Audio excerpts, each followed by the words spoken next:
Cleveland, hey, Buffalo's had its share of heartbreak with nothing to count against. Cleveland's had a World Series. It's a good thing there was an intermission and they said you guys can haggle about it. Who's going to win, who's going to lose, and who the all-time greatest was. And we got a lot of guys that can pontificate in here. Should be pretty good. Dale, who's the all-time greatest track athlete of all time? The all-time greatest track athlete of all time. Wow, that was really, really tough, you guys. Now I'd go back to Jim Thorpe or something. Now I'm serious, or Jesse Owens or Jim, you know, those are pretty tough. Owens. By picking him, you're saving me from going off about Jim Thorpe as a baseball player. That would race horses or something. Well, Dale, on that note, how about your sprinters on Friday night? I know Jaeger had a really good afternoon. Yeah, she had a couple of wins there, and when the dust settled, and I looked this morning, she has an automatic in the 200. She's sitting there all the way down to 11th in the 55, so maybe it wasn't such a high-end sprint field on Friday night, but she looked good. She'll run the 400 this week, and that's honestly where I think she's really the strongest. What have you seen in her? I know last year she was sick a lot, so how much better is she now that she's healthy? Well, you know, last year we had a concussion about the third week into the fall training, and she missed the whole fall. She's had a whole fall this year, and so her background and her base of work is really allowing her to do a higher quality of training than she did a year ago. You guys only facing 3 teams this Friday. Does it make it a little easier, especially because you're going up head-to-head with Montana? Well, I'll tell you, I think one of the things that just kills our sport is what happened the other night, and I love it, but I hate it because it's a 6-hour event, and there's no fan that can watch 6 hours of that sport. I don't care how passionate you are about this sport, and I am, but I'll tell you, you start to get dragging at the end of that thing.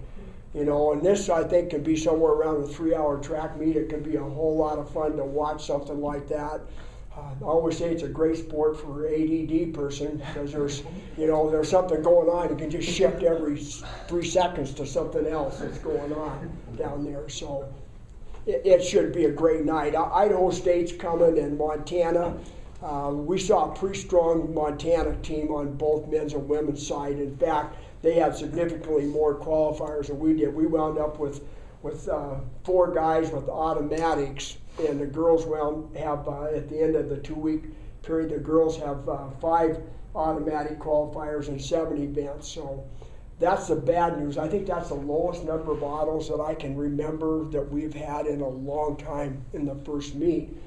But the good news of the whole dang thing is we have 22 girls inside the top 16 and 27 events.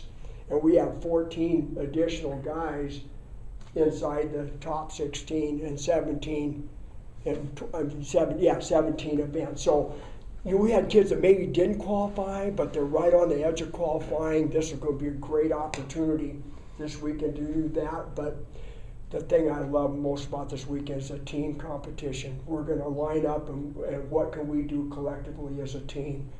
And I really, one of my favorite lines is, you know, track is an individual sport, but winning track and field meets is a team sport. And this is going to be all about team this weekend. That's really what we're doing. We're going to match up with Idaho State and Montana in a double dual format, and I'm excited about that. Does it make it a little easier to, you know, with such short teams, you get to race a little earlier instead of having to line up at like 9:30? 10 o'clock at night and stuff. Yeah, we should be done before 9 o'clock on Friday night, so I'm pretty excited about that, just that the time frame's right. I think it helps kids are not spread out for so long, if that's what you're asking. Yeah, it's a long night. You re-warm up 3 or 4 times in an evening to race the next time. It's lengthy.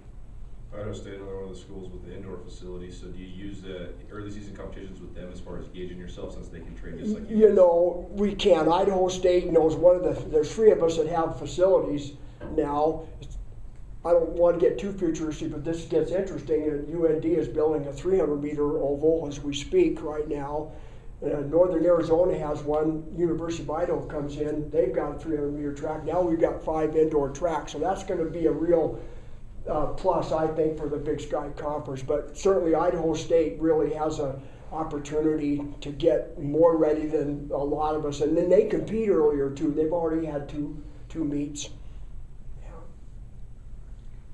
I've always said you're futuristic. Always said that. Well, you got to be looking down the road. Yep. Okay. Thanks, guys.